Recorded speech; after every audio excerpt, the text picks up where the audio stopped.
ॐ साईश्वराय विद्महे सत्यदेवाय धीमहि तन्नः सर्वः प्रचोदयात्। ॐ श्री ललिता सहस्रनामावलिः। ॐ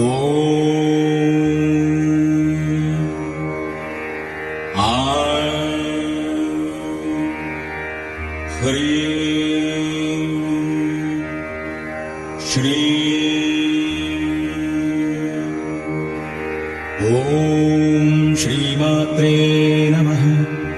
ॐ श्रीमहाराज्ञे नमः। ॐ श्रीमत्सिंहासनेश्वर्यै नमः। ॐ श्रीचिदग्निकुण्डसम्भूतायै नमः। ॐ श्रीदेवकार्यसमुद्यतायै नमः।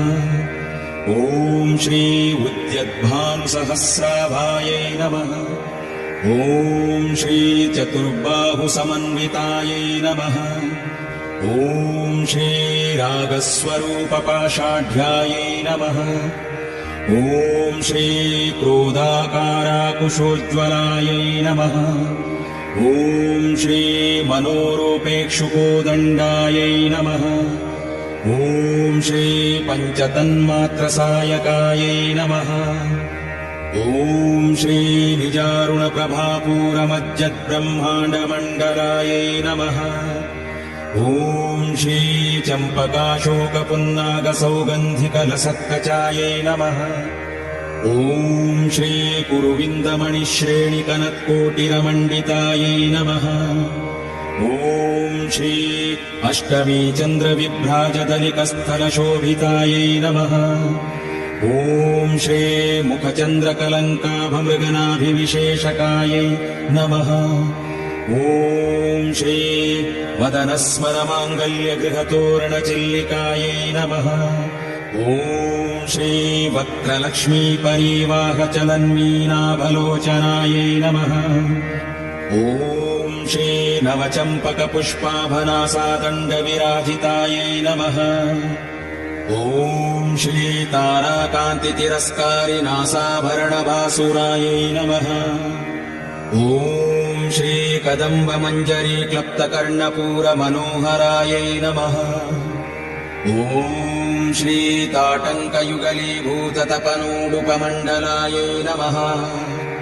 ॐ श्री पद्मरागशिलादर्शपरिभाविकपोलभुवै नमः। ॐ श्री नवविद्रुमबिम्बश्रीन्यक्कारीरदनच्छदायै नमः। ॐ श्री शुद्धविद्याङ्कुराकारद्विजपङ्क्तिद्वयोज्ज्वलायै नमः। ॐ श्री कर्पूरवीटिकामोदसमाकर्ष्य दिगन्तरायै नमः। ॐ श्री निजसल्लापमाधुर्यविनिर्भर्त्सितकच्छपै नमः। ॐ श्री मन्दस्मितप्रभापूरमज्जत्कामेशमानसायै नमः। ॐ श्री अनाकलितसादृश्यचुबुकश्रीविराजितायै नमः। ॐ श्री कामेशबद्धमाङ्गल्यसूत्रशोभितकन्धरायै नमः। ॐ श्री कनकाङ्गदकेयूरकमनीयभुजान्वितायै नमः।